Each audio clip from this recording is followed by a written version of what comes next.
Ever had a boss who walks into a room and the air just curdles? Like the oxygen gets sucked out and suddenly everyone is intensely interested in a spreadsheet they haven't touched in 3 weeks? Yeah. We've all been there.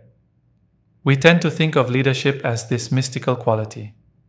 Some people have it, and some people are destined to manage the office stapler. But what if I told you leadership isn't magic? What if it's biology? That's the core idea behind Scott Hutcheson's book, Biohacking Leadership. It argues that the way you lead is a physical, chemical, and biological process. And the best part? You can totally hack it. So grab a coffee or a kombucha or whatever your preferred brain fuel is, because we're about to dive into how to stop leading like a confused manager and start leading like a beaver, a wolf, and a sea star. Yeah, you heard me. Hutcheson says some of the best leadership lessons come from the animal kingdom. Take the beaver. The beaver is nature's obsessive project manager. It doesn't just build a dam for itself, it reshapes the entire landscape, creating a thriving wetland for everyone. It's that person at work who builds a system so good, the whole department runs on it. They plan, they adapt, and they maintain their stuff. They build a stable foundation. Then you have the wolf. Wolves are all about the pack. They work in cohesive units with clear roles and deep trust. They know exactly when to step in and guide the group and when to let others take the lead. They're the ultimate collaborators, turning a group of individuals into a single, efficient hunting machine. Think of a startup team that just clicks, where everyone knows their job and trusts each other to get it done. That's wolf energy. And finally, the weirdest one, the sea star. Sea stars are the champions of diversity. They keep any one species from getting too big for its britches and taking over the whole tide pool. In an office, the sea star leader is the one who makes sure the loudest person in the room doesn't drown out the brilliant but quiet intern. They create balance, ensure fairness, and they're resilient as heck. You can literally tear one in half and it grows back. Don't try that with your boss, by the way. Human resources frowns on that. So the book says to be a great leader, you need to be a hybrid creature, a beaver-wolf sea star. You build great systems, foster a tight-knit pack, and ensure everyone has a voice. Sounds pretty good, right? But it all starts long before you build a single dam or howl at the moon. It starts with your own body. You know that feeling when you walk into a room and you can just tell something is off? That's your brain picking up on thousands of tiny biological cues. Your posture, your breathing, the tension in your shoulders. Your team is reading you like a book, whether you like it or not. And stress? Oh, stress is contagious. It spreads faster than gossip about the office holiday party. If you, the leader, are buzzing with cortisol, you're basically a walking anxiety diffuser. You're unintentionally making your team dumber by narrowing their ability to think clearly. No pressure, right? This is where the biohacking part really comes in. The book introduces something called heart rate variability, or HRV. You can even measure it with a lot of smartwatches these days. Think of it as your body's chillometer. High HRV means you're adaptable and handling stress well. Low HRV means you're stuck in fight or flight mode. The good news is you can actively improve it. The book suggests a simple breathing exercise. And no, this isn't some yoga retreat nonsense. This is a direct command to your nervous system. Try it. Inhale for 4 seconds. Hold for 7. And exhale for 8. Do that a few times.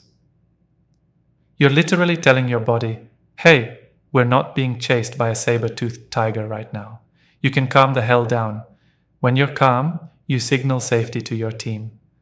Their shoulders relax, their brains open up, and suddenly they can do their best work. It's a leadership superpower that costs nothing. Speaking of biological signals and positive feedback loops, your brain is wired to feel good when you accomplish a small, satisfying task. It releases a little hit of dopamine. If this video is giving you some of those useful little brain nuggets, go ahead and give your dopamine system a little poke by hitting that subscribe button. It sends a powerful signal that you want more content that makes you a smarter, less stressed human. It's a win-win for our nervous systems. Okay, now that we're all breathing properly, let's talk about presence. For decades, executive presence was code for being a loud, tall dude in a suit who looked like Winston Churchill. It was all about dominance and looking polished. Biohacking leadership throws that old model in the trash. Instead, it gives us something called leadership biodynamics. Fancy name, simple idea. It's about consciously adjusting 3 channels: warmth, competence, and gravitas. Let's start with warmth. This isn't about being soft.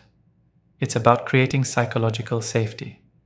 It's about being the person your team can bring a problem to without fearing for their job. It starts with listening. Not just waiting for your turn to talk, but actually hearing them, making eye contact. Remembering small details, like when President George H.W. Bush noticed a supporter's watch band in a massive crowd. That stuff creates connection. It's about validating effort, not just results, and genuinely caring about the other person's perspective. Next up is competence. This is the get stuff done channel. But it's not just about what you know. It's about what you show. It's being punctual. It's coming to meetings prepared.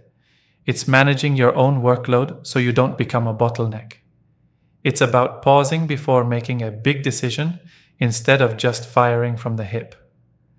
A competent leader creates an environment of stability, where people aren't constantly wondering what fresh chaos the day will bring. They're the pilot you want flying the plane in a storm, calm, prepared, and deliberate. Finally, there's gravitas. The old definition was basically being intimidating. The new definition is being the anchor, the steady hand.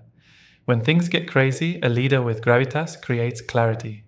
Think of Microsoft's Satya Nadella, who took complex strategies and made them simple and relatable. Or GM's Mary Barra, during that massive recall crisis, who stuck to her principles of transparency while keeping the conversation open. And my favorite example from the book, Fred Rogers, Mr. Rogers, he had incredible gravitas.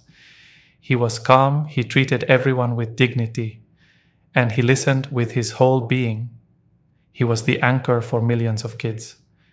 So yeah, the secret to gravitas might just be to be a little less like a drill sergeant and a little more like Mr. Rogers. So you've channeled your inner animal, you've managed your own vibe, and you've balanced your warmth, competence, and gravitas.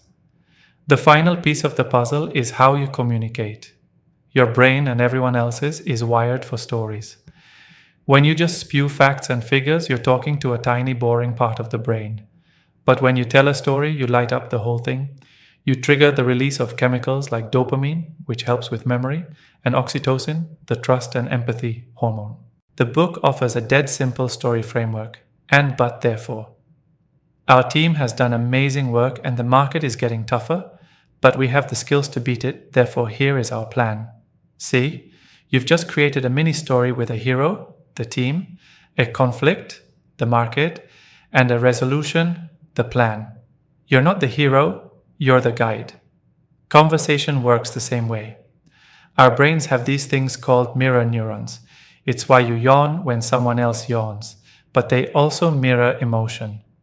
When you actively listen and engage with someone, you are biologically syncing up with them. You're building a shared narrative in real time. So, to wrap this all up, Scott Hutcheson's Biohacking Leadership argues that being a great leader isn't about being born a certain way.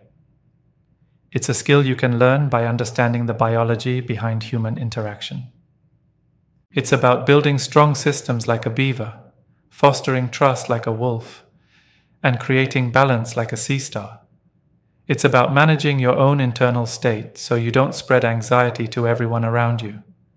It's about learning to consciously dial up your warmth, competence, and gravitas to fit any situation. And it's about using stories and conversation to literally connect with people on a neural level. When you start to see leadership this way, not as a title, but as a series of intentional biological signals, you can stop trying to be a boss and start being the person everyone wants to follow. Thanks for watching. Now go breathe, seriously. 4 seconds in, 7 hold, 8 out. Your team will thank you.